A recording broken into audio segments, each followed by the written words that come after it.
Kemudian selanjutnya kita akan maju ke presentasi selanjutnya dari Dr. Notinas Horas, MKes SPOT, mengenai KKO normal atau kelainan. Izinkan saya untuk membacakan CV singkat beliau. Dr. Notinas menyelesaikan pendidikan dokter umum dari Fakultas Kedokteran Universitas Hasanuddin dan melanjutkan pendidikan spesialis ortopedi dan traumatologi di FK Unhas lulus tahun 2010. Beliau aktif sebagai staf pengajar di Departemen Ortopedi dan Traumatologi dari FK Unhas dan saat ini beliau aktif bertugas di Rumah Sakit Siloam Makassar. Kepada Dr. Notinas, waktu dan tempat kami persilahkan, Dok. Terima kasih, Dr. Asep. Dr. Asep, permisi, suara saya bisa kedengaran dan baik ya? Siap, Dok. Untuk audio visual jelas, Dok, terbaca. Baik, terima kasih, Dok. Saya boleh share screen, Dr. Asep? Siap, Dok. Persilahkan.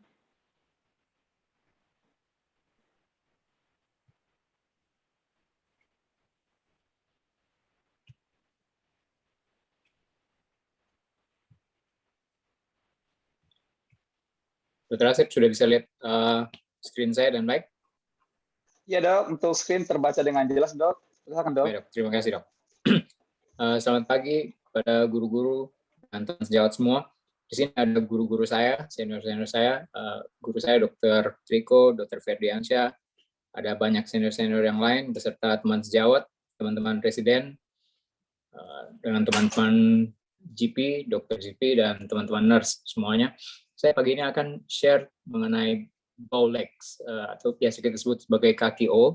Apakah merupakan satu hal yang normal atau tidak? Ini suatu keadaan yang banyak kita temukan untuk dalam praktik kita sehari-hari. Teman-teman senior-senior, guru-guru, dan teman-teman yang lain semua sudah sering menemukan topik ini dan sudah sangat menguasai itu.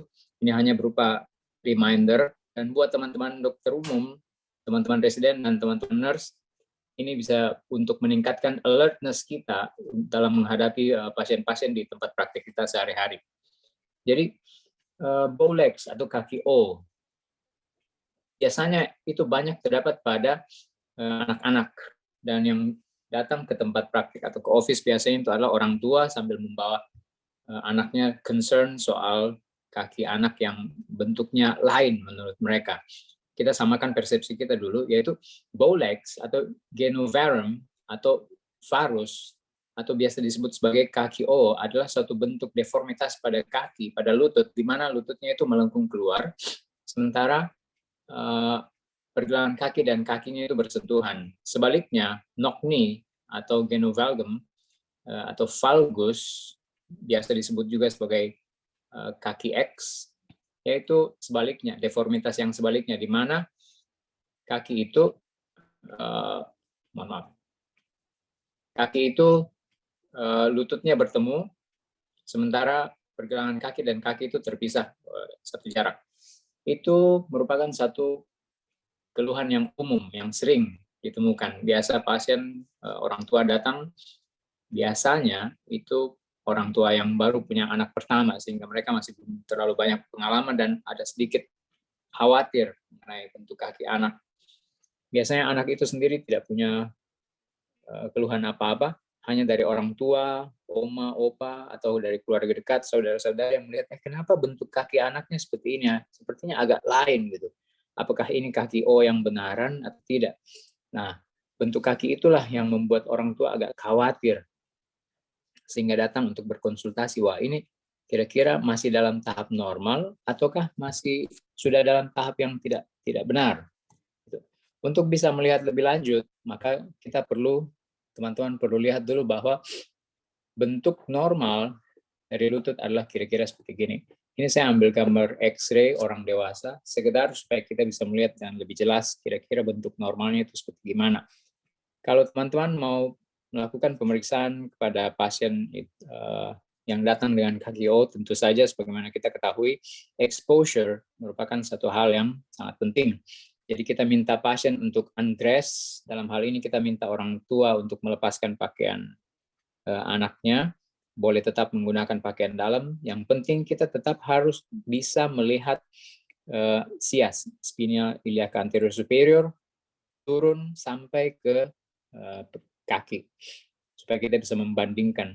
Nah, bentuk kaki itu bisa kita lihat paling bagus pada saat pasien berdiri. Jadi kita mesti membandingkan, karena kadang-kadang pada saat pasien berbaring, itu deformitas pada lutut tidak akan terlalu nampak. Dia akan lebih nampak pada saat pasien berdiri, menanggung berat badan, dan berjalan. Jadi kita bisa meminta pasien untuk berjalan secara spontan, kita lihat dari depan, kita lihat dari belakang, cara berjalan dia gimana.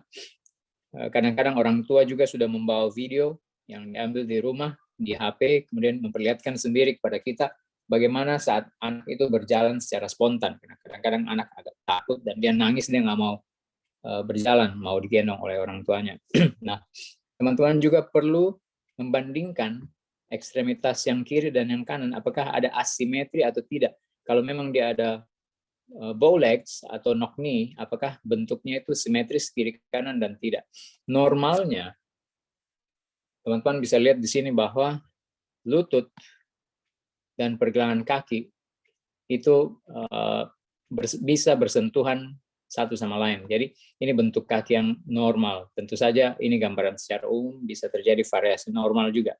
Nah, teman-teman bisa lihat di sini adalah lutut bisa bersentuhan satu sama lain, dan di sini juga pergelangan kaki bersentuhan sama lain. Jadi secara normal lutut kita memang berada pada keadaan yang sedikit valgus. Teman-teman bisa lihat di sini kalau kita tarik garis yang tegak lurus dari femoral shaft, kemudian kita buat garis tegak lurus dengan tibial shaft, maka di sini akan terbentuk satu sudut, yaitu sudut yang valgus. Kenapa bisa demikian? Itu karena bentuk alami dari proximal femur. Teman-teman bisa lihat di sini bahwa di sini ada femoral head, ada femoral neck, kemudian femoral shaft, sehingga kaki itu pasti harus, lutut itu harus sedikit lebih valgus. Hal yang kedua, teman-teman bisa lihat juga di sini bahwa jarak antara hip kanan dengan hip kiri itu lebih besar daripada jarak antara knee sebelah kanan dan sebelah kiri. Nah, itu juga yang menyebabkan salah satu mengapa lutut kita normalnya berada dalam posisi sedikit valgus. Sekitar 5 derajat pada laki-laki dan sekitar 7 derajat pada perempuan. Karena panggul wanita itu lebih lebar daripada panggul laki-laki. Ini satu gambaran yang bagus, teman-teman bisa pakai, yaitu physiologic evolution dari lutut kita. Mulai daripada saat seorang bayi lahir, pada saat dia umur 0, teman-teman bisa lihat di situ bahwa bayi baru lahir biasanya lututnya itu berada dalam kondisi yang sangat varus, sangat O. Sejalan dengan waktu, naik sampai dia berumur kira-kira 3 sampai 4 tahun, maka kaki itu akan berubah, alignment lututnya akan berubah dari O, dia akan menjadi lurus, kemudian dia menjadi sedikit X, kaki X. Dan setelah di atas 3 sampai 4 tahun, dia akan menjadi lurus kembali. Ini adalah satu siklus perkembangan normal secara umum yang akan terjadi pada seorang anak. Tidak semua anak akan melewati tahap seperti ini, tetapi umumnya mereka akan melewati tahap seperti ini. Jadi ini bisa kita gunakan, kita bisa edukasi kepada orang tua bahwa pada umur-umur baru lahir kaki itu akan sangat O, dan pada umur sekitar 3 sampai 4 tahunan itu kaki akan mencapai bentuk X seperti ini. Tapi itu biasanya akan terkoreksi secara spontan pada saat dia tumbuh lebih besar lagi. Dr. Asep, mohon permisi, saya masih bisa didengar dengan baik ya? Sekedar cek saja, Dr. Asep. Masih, Dok, untuk audio visual masih oke, Dok. Masih bisa dilanjut, Dok. Terima kasih, Dok. Saya lanjut. Mohon maaf, saya cek sekedar untuk supaya jangan ada lost connections. Baik. Siap, Dok. Siap, Dok. Nah, ini teman-teman bisa lihat di sini bahwa ada simple observations di mana kita bisa melihat, wah ini kaki X atau kaki O pasien ini apakah normal, masih dalam batas normal atau tidak ya. Nah, teman-teman bisa lihat di sini, kalau kita mau lihat apakah dia kaki X, maka teman-teman meminta pasien berdiri dengan lutut saling menyentuh satu sama lain, kemudian kita mengukur intermalleolar distance. Kita mengukur intermalleolar distance. Nah, intermalleolar distance itu seharusnya tidak lebih dari 8 cm. Kemudian kalau kita mau mengukur apakah ini kaki O atau tidak, maka pasien diminta berdiri dengan ankle joint bertemu satu sama lain, dan kita akan mengukur intercondylar distance. Intercondylar distance itu harusnya tidak lebih dari 6 cm. Tapi tentu saja ini adalah satu patokan kasar, karena ini sangat bergantung kepada ukuran fisik dari anak itu. Jadi kita agak sulit kalau kita mau memakai absolut nilai 8 cm dan 6 cm. Ini hanya sebagai patokan secara umum saja. Gejala yang sering kita temukan pada saat pasien datang dengan kaki O itu paling nampak pada saat pasien itu berdiri dan berjalan. Kemudian pada saat pasien berjalan, kita bisa melihat gait dia, cara berjalan dia yang agak lain. Nah, mengenai gait ini, teman-teman mohon bisa perhatikan bahwa gait itu tidak selalu bisa juga dipakai sebagai penentu khusus. Kenapa?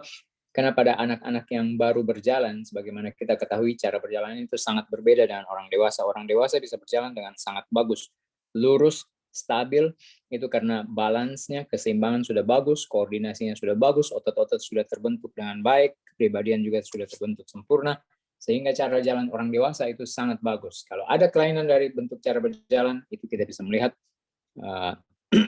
mungkin saja ada kelainan anatomi. Tetapi pada anak, khususnya mereka yang baru berjalan, itu cara jalannya itu sangat tidak stabil, karena balance-nya belum bagus, kepribadiannya juga belum bagus, ototnya masih lemah, sehingga kadang-kadang agak mencong kiri dan kanan. Nah, itu yang kita perlu perhatikan, apakah ini masih normal, ataukah ini sudah masuk dalam fase yang abnormal. Biasanya pasien-pasien dengan Bowlegs, dengan kaki O, tetap punya koordinasi yang masih baik, dan mereka bisa berjalan sesuai waktunya, tidak ada delay. Biasanya mereka tidak punya keluhan apa-apa, seperti yang sudah dikatakan tadi, orang tua dan orang rumah sekitar, kerabat sekitar yang melihat, wah ini ada apa ya, kenapa bentuk kakinya sedikit lain, apalagi kalau ada yang tidak simetris antara kiri dan kanan. Satu tanda juga yang teman-teman bisa gunakan, yaitu ada kadang-kadang ada intoing. Intoing yaitu kaki kiri dan kanan itu agak mengarah ke dalam, internal rotasi. Nah, itu kadang-kadang terjadi pada kaki O, meskipun tidak mutlak itu selalu terjadi pada kaki O. Itu juga bisa terjadi karena excessive anteversion dari femoral neck, ataupun itu juga bisa terjadi karena kebiasaan dari anak itu sendiri. Nah, itu kadang-kadang yang bisa membuat orang tua pasien agak khawatir, karena mereka sering menemukan bahwa dengan intoing begitu, kalau pasien berjalan atau berlari, kadang-kadang anak itu suka sering jatuh karena kaki kiri dan kanan itu saling bersentuhan satu sama yang lain. Dan yang terakhir, Bowlegs biasanya tidak akan menyebabkan rasa nyeri. Meskipun demikian, pada pasien-pasien yang umurnya sudah agak lebih tinggi, yang sudah lama mengalami pathologic Bowlegs, itu kadang-kadang mereka akan merasa tidak nyaman pada hip dengan knee ataupun ankle, karena bentuk anatomi yang berbeda, sehingga stress bearing, load bearingnya itu sudah tidak semestinya. Ada bagian-bagian sendi tertentu yang mendapat beban lebih banyak daripada bagian-bagian yang lain. Sendinya sudah tidak kongruen lagi, sehingga bisa menyebabkan rasa nyeri, rasa tidak nyaman pada hip, knee, dengan ankle joint. Berdasarkan diagnostic calendar yang sudah kita lihat tadi di depan, dari umur 0 sampai 3-4 tahun, sampai lebih dewasa lagi, kita sudah bisa lihat, memperkirakan, ini apakah ini normal alignment dari knee, apakah itu functional Bowlegs atau knock knee, ataukah ini pathologic. Nah, ada beberapa kondisi yang bisa menyebabkan pathologic Bowlegs, yaitu penyakit-penyakit yang menyebabkan distorsi dari epiphyseal growth. Contohnya adalah skeletal dysplasia, rickets, dan yang banyak terjadi di sini adalah trauma, infections, neoplasm atau tumor, dan yang cukup sering adalah blount disease. Untuk bisa memperkirakan apakah ini masih dalam batas normal atau tidak, maka kita perlu punya high index of suspicions. Jadi maksudnya gini, kita punya ada rasa alertness yang tinggi pada pasien-pasien anak yang umurnya di atas 3-4 tahun. Kalau dia masih punya varus yang severe, dia masih punya kaki O yang kelihatannya cukup berat bentuknya, apalagi kalau sudah ada asimetri yang letaknya di lutut, maka kita perlu curiga, wah ini apakah masih termasuk dalam fase perkembangan normal ataukah sudah bisa digolongkan sebagai fase perkembangan yang abnormal. Salah satu penyebab dari Bowlegs di sini kita bisa lihat adalah skeletal dysplasia. Ada banyak penyebabnya di sini. Salah satunya adalah achondroplasia, osteogenesis imperfecta dan lain sebagainya. Kita tidak akan membahas itu satu demi satu di sini. Penyebab yang lain yang cukup banyak adalah rickets. Rickets merupakan satu penyakit di mana terjadi defisiensi kalsium dan fosfat yang menyebabkan mineralisasi yang tidak adekuat pada tulang. Rickets, keadaan ini adalah suatu keadaan yang sama sebenarnya tetapi mempunyai manifestasi yang berbeda pada dua usia yang berbeda. Maksudnya bila dia terjadi pada anak dinamakan rickets, pada dia terjadi pada orang dewasa dinamakan osteomalacia. Nah, bedanya adalah rickets pada anak itu selain terjadinya mineralisasi tulang yang tidak inadekuat, juga ada terjadinya kerusakan dari epiphyseal plate, dari lempeng pertumbuhan tulang. Itu akan menyebabkan softening of the bones sehingga terjadi kaki O. Di dalam X-ray, teman-teman bisa lihat di sini, ada widening of the metaphyseal area. Ini metafisisnya melebar. Kemudian ada thickening, ada sklerosis. Teman-teman bisa lihat di sini ada sklerosis, yaitu sebagai tanda ada healing process yang terjadi pada metaphyseal area. Normalnya tidak boleh ada healing process. Kalau ada healing process berarti ada sesuatu cedera, ada sesuatu kelainan. Nah, itulah yang menyebabkan ada nampak seakan-akan sklerosis tersini. Kemudian ada flaring dari physeal growth. Teman-teman bisa lihat di sini adalah epiphyseal plate. Di sini ada gambaran flaring. Flaring itu seperti gambaran terbakar kayak api. Jadi tidak smooth, tidak bagus garisnya. Pengobatan rickets tergantung pada penyebab penyakitnya, itu bisa karena GI tract, sindrom malabsorpsi, kelainan-kelainan ginjal, dan malnutrisi dan lain sebagainya. Oleh karena itu penanganannya kita perlu bekerja sama dengan bagian-bagian lain, pediatrik, penyakit dalam, gizi klinik dan lain sebagainya. Kemudian yang sering terjadi di sini adalah trauma, infections, dan neoplasm. Yang cukup sering kita dapatkan yaitu trauma, yaitu fracture.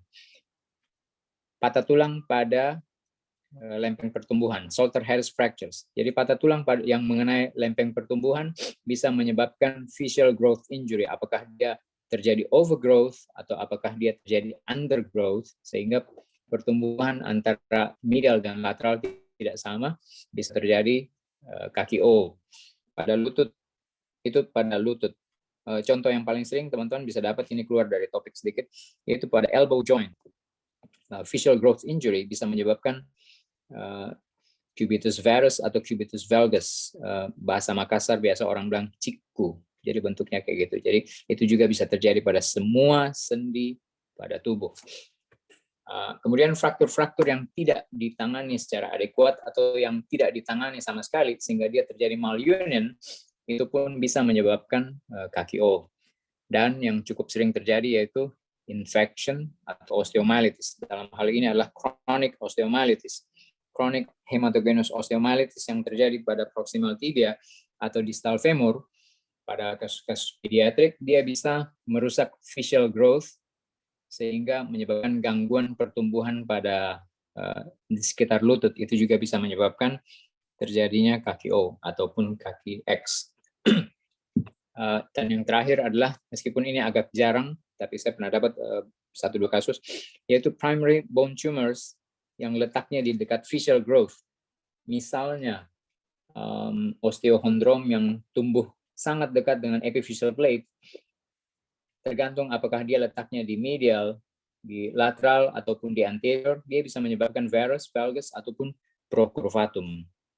Itu salah satu kasus yang bisa juga menyebabkan kaki O ataupun kaki X.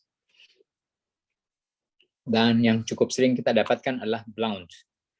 Blount disease merupakan satu keadaan yang progresif yang terjadi pada epiphyseal plate. Bukan epiphyseal plate, pada proksimal dari tibia, khususnya bagian posterior medial part dari tibia. Dalam hal ini dia terjadi undergrowth atau bahkan sampai terjadi epiphyseal arrest. Nah, karena dia terjadinya di bagian posterior medial part dari proximal tibia, maka dia bisa menyebabkan varus, dia bisa menyebabkan kaki O yang asli itu ya. Kemudian bisa terjadi procurvatum. Sekedar mengingatkan mungkin teman-teman yang belum familiar, ada namanya recurvatum. Itu kalau kakinya kita lihat dari lateral dia bentuknya kayak begini, dan ada yang bentuknya procurvatum. Itu kalau kita lihat dari depan, dari samping dia bentuknya kayak gini.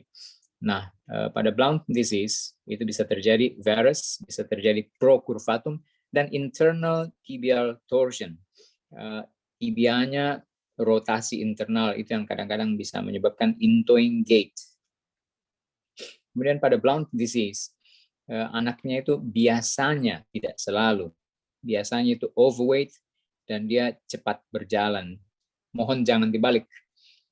Anak-anak yang overweight dan cepat berjalan tidak selalu akan mendapat blount disease. Tetapi pada blount disease cukup banyak ditemukan pada anak-anak yang relatif overweight dan cepat berjalan. Blount disease secara umum bisa kita bagi menjadi 2. Kita pakai umur 10 tahun sebagai landmark, yaitu early onset blount disease atau infantile blount disease terjadi sebelum umur 10 tahun, dan late onset blount disease atau adolescent blount disease yang terjadi setelah 10 tahun. Pada gambaran ronsen, teman-teman akan menemukan ada distorsi dari proximal tibial epiphysis, ada namanya metaphyseal beaking, saya akan tunjukkan nanti di gambar slide berikutnya, dan teman-teman bisa ukur dengan metaphyseal diaphyseal angle yang lebih dari 11 derajat. Kita akan lihat nanti setelah ini di slide yang berikut. Treatment dari blount disease ada berbagai macam, tergantung dari konfigurasinya, dari umur dan lain sebagainya. Itu meliputi stapling, masang stapler di bagian lateral dari proximal tibia untuk memperlambat growth dari lateral part dari tibia.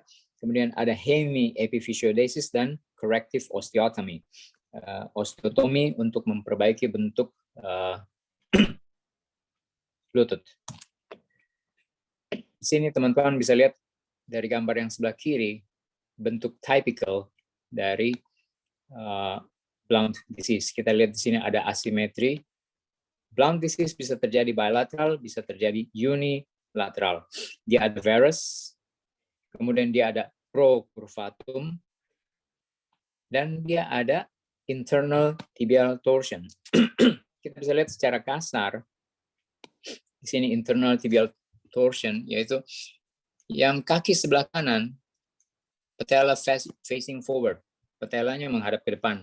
Sementara kaki yang sebelah kiri, itu patella facing anterior laterally. Jadi kalau kita buat patelanya menghadap ke depan, maka kita bisa lihat di sini bahwa akan terjadi intoing, internal torsion dari tibia. Jadi ini adalah salah satu gambaran klinis typical dari blount disease yang unilateral.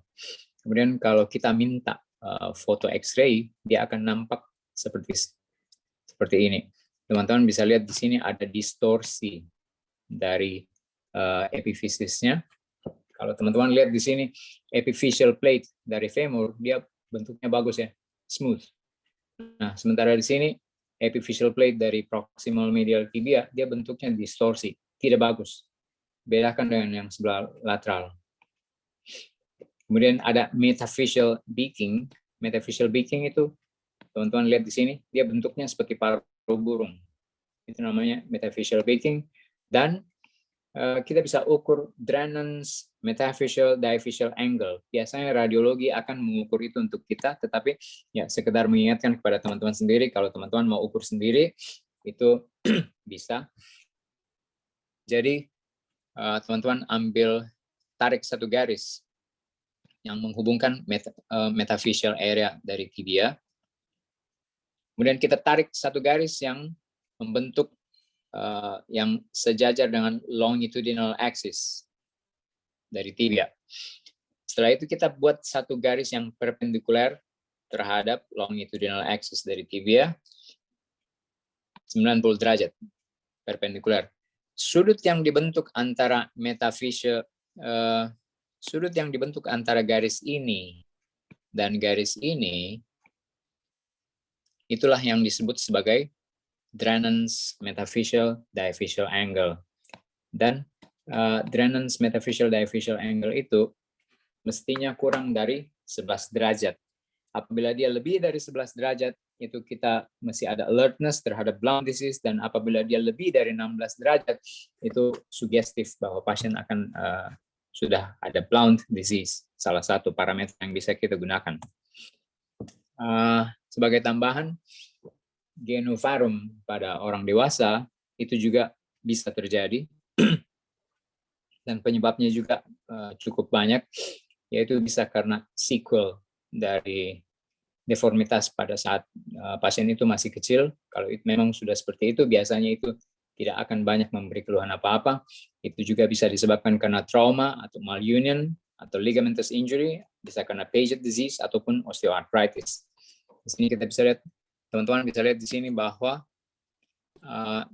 trauma pada proximal tibia, contohnya misalnya ada depressed fragment dari medial tibial plateau yang untreated sehingga dia terjadi malunion, itu bisa menyebabkan varus knee pada orang dewasa. Kemudian pada Paget disease, Paget sekedar mengingatkan, yaitu turnover rate pada bone itu sangat cepat sehingga menyebabkan tulang itu menebal, tetapi dia tidak kuat, dia soften sehingga dia tidak bisa menyangga beban tubuh dengan baik sehingga dia bending. Ada varus. Dan yang terakhir yang paling sering terjadi yaitu osteoarthritis. Teman-teman perlu ingat di sini bahwa osteoarthritis tidak selalu menyebabkan varus knee. Dia juga bisa menyebabkan valgus knee. Meskipun most of the time yang terjadi adalah varus. Kenapa? Karena yang rusak adalah medial proximal tibial plateau dengan medial condyle dari femur, sehingga bisa terbentuk kaki O. Tapi bisa juga kaki X. Ini adalah salah satu faktor yang menyebabkan terbentuknya kaki O pada orang dewasa. Singkatnya, kalau kita sudah melihat banyak penyebab dari kaki O, dan kita juga sudah melihat diagnostic calendar pada anak-anak, siklus perkembangannya dari varus menjadi normal, menjadi valgus, kemudian menjadi normal lagi, maka timbul satu pertanyaan, ini satu konsep yang harus teman-teman ingat, yaitu dalam mendeteksi kaki O yang sangat penting yaitu early detections. Nah, bagaimana supaya kita bisa alert bahwa ini kaki O yang sudah tidak normal? Teman-teman perlu, seperti yang dikatakan lagi di depan, yaitu kita perlu anamnesis yang detail. Apakah pasien ini pernah trauma yang keras, apakah pernah ada riwayat infeksi, ada demam yang panjang, infeksi di sekitar lutut, dan lain sebagainya, untuk menyingkirkan penyebab-penyebab trauma, infeksi, dan lain sebagainya. Kemudian teman-teman perlu melakukan physical examinations yang sistematis dan mendetail, undress patients, kemudian minta pasien untuk berbaring, kita lihat apakah ada leg length discrepancy, apakah ada bentuk yang berbeda, kemudian minta pasien untuk berjalan, berdiri, berjalan. Kemudian kita perlu high index of alertness. Jadi seperti yang dikatakan tadi berdasarkan diagnostic calendar. Kalau pasien di atas 3 sampai 4 tahun dan ternyata dia masih punya bentuk kaki O yang signifikan, apalagi kalau asimetri kiri dan kanan, berarti itu ada sesuatu. Sesuatu itu apa? Itu yang kita perlu pemeriksaan lebih lanjut, apakah X-ray dan lain sebagainya. Dan pada kasus-kasus di mana kita agak indat, agak ragu, jangan ragu untuk meminta pasien, orang tua pasien untuk kontrol kembali 3 bulan kemudian, 6 bulan kemudian, bahkan 1 tahun kemudian untuk follow up perkembangannya itu kira-kira bagaimana.